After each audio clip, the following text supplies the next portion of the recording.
আসসালামু আলাইকুম। আজকে আমি বলবো হযরত ফাতিমা রাদিয়াল্লাহু এর স্বামীর ঘরে যাওয়ার ঘটনা।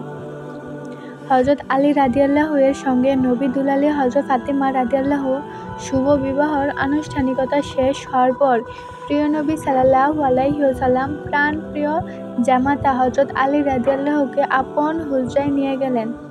হযরত আলী রাদিয়াল্লাহু ও ফাতিমা রাদিয়াল্লাহুকে একত্রে নিজের কাছে বসালেন এবং প্রয়োজনীয় কথাবার্তা বলে এবং উপদেশ দিয়ে জামাতাকে উত্তমভাবে মেহমানদারি করালেন।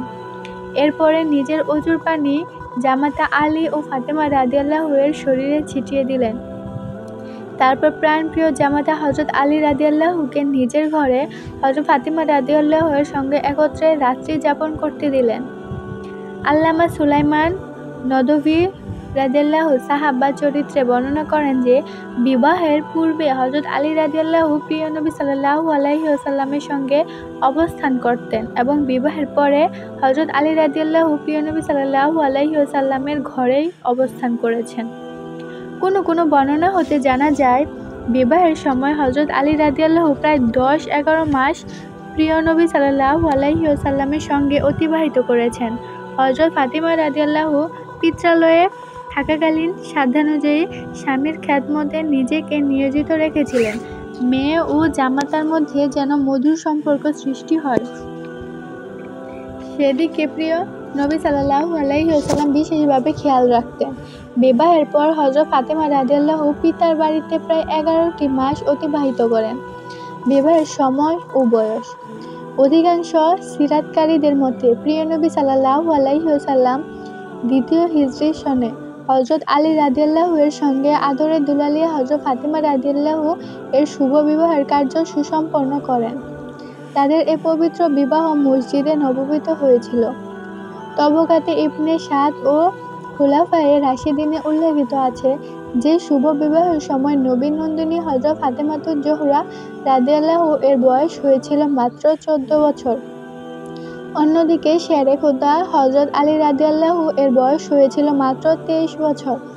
আল্লামা শিবলি নুমান ও সৈয়দ সুলাইমান নদভী রাদিয়াল্লাহু সিরাতুন নবী কিতাবের 2য় খণ্ডে উল্লেখ করেছেন যে, হযরত আলী রাদিয়াল্লাহু যখন বিবাহ বন্ধনে আবদ্ধ হন তখন তার বয়স হয়েছিল মাত্র 21 বছর 5 মাস, মতান্তরে 24 বছর।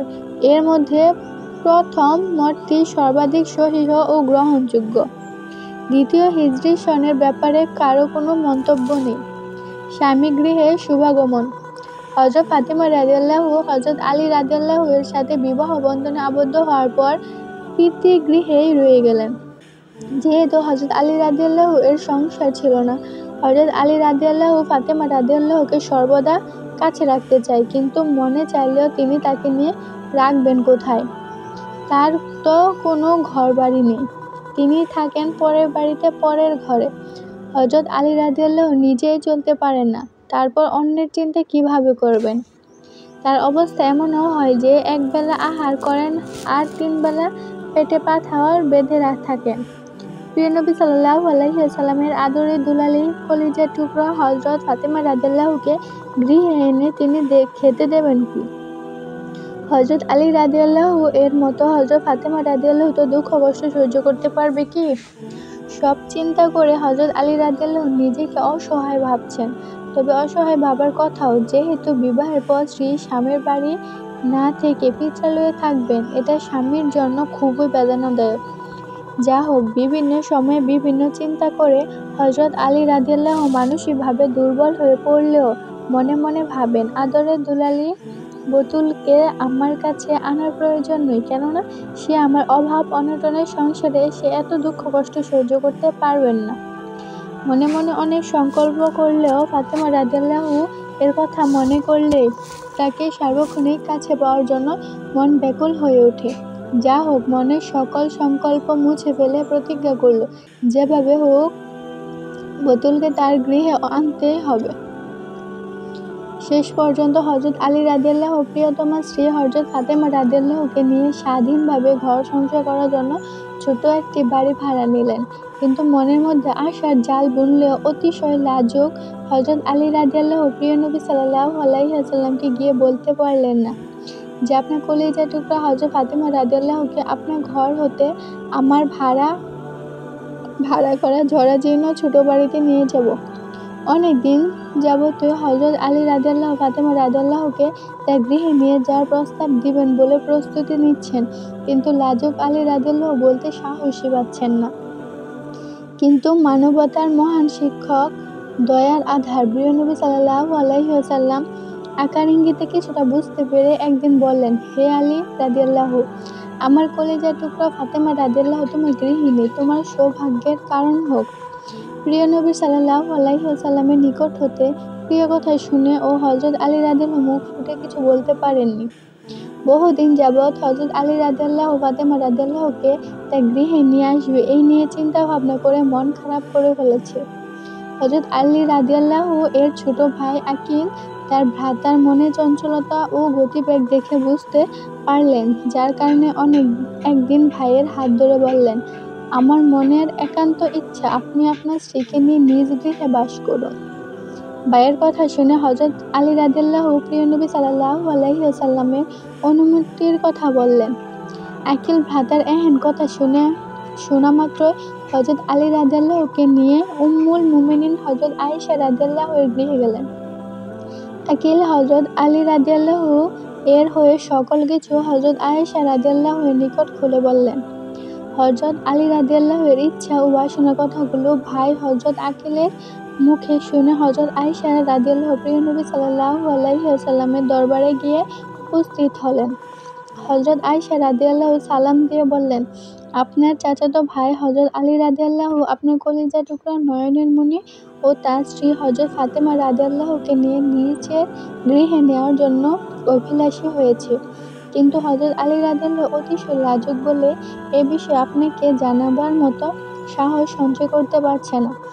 হযরত আয়েশা রাদিয়াল্লাহু এর মুখের কথা শুনে হযরত আলী রাদিয়াল্লাহুকে বিশেষভাবে তার সামনে উপস্থিত হওয়ার জন্য বললেন। লাজুক হযরত আলী রাদিয়াল্লাহু আদবের সাথে তার সামনে বসলেন।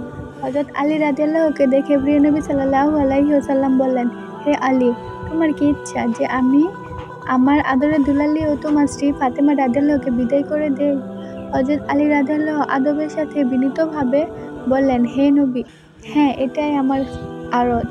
হযরত আলী রাদিয়াল্লাহু এর মুখে হ্যাঁ বোধক কথা শুনে প্রিয় নবী সাল্লাল্লাহু আলাইহি ওয়াসাল্লাম কিছু দিরহাম তার হাতে তুলে দিয়ে বললেন, বাজার থেকে আটা, পনির, ঘি ইত্যাদি কিনে আনো।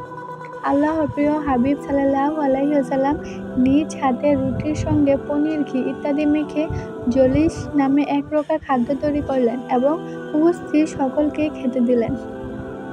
মাটির একটি পেয়ালাতে অবশিষ্ট জলিস ভরে তিনি বললেন, এইটুকু হলো আমার কলিজার টুকরা বতুলের এবং তার স্বামীর জন্য। এরপরে প্রিয় নবী সাল্লাল্লাহু আলাইহি ওয়াসাল্লামের নির্দেশক্রমে ফাতেমা রাদিয়াল্লাহুকে উপস্থিত করা হলে তিনি আদরের দুলালি হযরত ফাতেমা রাদিয়াল্লাহু এর কপালে চুমু দিয়ে জামাতা হযরত আলী রাদিয়াল্লাহু এর একটি হাত টেনে নিলেন এবং তার উপর আদরের কন্যা ফাতেমার হাত রেখে বললেন, হে আলী, তোমার জন্য মাতৃহারা কলিজার টুকরা নয়নের মণি হযরত ফাতেমা কল্যাণের কারণ হোক। ফাতেমা রাদিয়াল্লাহুকে লক্ষ্য করে আবেগজনক কণ্ঠে বললেন, হে ফাতেমা, তোমার স্বামী আমার জামাতা হযরত আলী রাদিয়াল্লাহু সার্বিক দিক দিয়ে প্রশংসার যোগ্য। এখন তোমরা উভয়ে মধুর সম্পর্ক স্থাপন করে নিজ গৃহে বসবাস করো। প্রিয় নবী সাল্লাল্লাহু আলাইহি ওয়াসাল্লামের নির্দেশ ও দুয়া নিয়ে হযরত ফাতেমা রাদিয়াল্লাহু যখন হযরত আলী রাদিয়াল্লাহু গৃহে গেলেন, তখন প্রিয় নবী সাল্লাল্লাহু আলাইহি ওয়াসাল্লামও তথায় গিয়ে হাজির হলেন। তবে প্রিয় নবী সাল্লাল্লাহু আলাইহি ওয়াসাল্লাম হযরত আলী রাদিয়াল্লাহুকে দেখা করার জন্য বলেছিলেন না, যার কারণে দরজায় দণ্ডায়মান হয়ে অনুমতি চাওয়া মাত্রই মুহূর্তের মধ্যে দরজা খুলে গেল এবং তিনি ভিতরে ঢুকে পড়লেন। তারপরে একটি পাত্রে পানি নিয়ে আসলেন। প্রিয় নবী সাল্লাল্লাহু আলাইহি ওয়াসাল্লাম সে পাত্রের পানিতে তার পবিত্র হাত ডুবালেন এবং হযরত আলী রাদিয়াল্লাহু এর বুকে ও বাহুতে পানি ছিটা দিলেন। এরপরে নবী দুলালি হযরত ফাতেমা রাদিয়াল্লাহুকে তার কাছে ডাকলেন। হযরত ফাতেমা রাদিয়াল্লাহু লজ্জা জড়সড় হয়ে পিতার সামনে হাজির হলেন। আল্লাহর নবী তার উপর ও তার পবিত্র হাত দিয়ে পানি ছিটিয়ে দিলেন এবং মাথায় হাত রেখে বললেন, মা, ধন্য তুমি, দৃঢ় হও। এরপরে 2 হাত তুলে তাদের জন্য প্রাণ ভরে দোয়া করলেন এবং তাকে বললেন, মা, কখনো স্বামীর আদেশ অমান্য অবহেলা করো না। তার সুখ দুঃখের সমভাগ হয়ে তার সেবায় নিজেকে নিয়োজিত রাখবে। মনে রাখবে, কিয়ামতের দিন মেয়ে লোকদের মধ্যে যে সমস্ত মহিলা দুজকবাসী হবে, তাদের মধ্যে হতে অধিকাংশ মহিলাই হবে স্বামীর আদেশ অমান্যকারিণী। সর্বদা একথা স্মরণে রেখে স্বামীর ঘর করবে। যে স্বামীর পদতলে মেয়েদের বেহেশত, আর কোনো সময়ে কোনো ব্যাপার কিংবা জিনিসের জন্য স্বামীকে চাপ দিবে না। তবে আমি জানি হযরত আলী রাদিয়াল্লাহু দরিদ্র ও শিক্ষিত, জ্ঞানী। সে কখনো এমন কিছু করবে না যাতে তুমি তার ব্যবহারে মনে ব্যথা পাও। আর শত দুঃখ কষ্টের মধ্যেও সে যেন তোমার হাসি মুখ দেখতে পায়। মা, মনে রাখবে, স্বামী যদি স্ত্রীর মুখ মলিন দেখে এতে যে দুঃখ হয়, এরূপ দুঃখ আর কিছুতেই পাওয়া যায় না। স্বামীর সঙ্গে সর্বক্ষেত্রে আদবের সঙ্গেও হাসি মুখে কথা বলবে।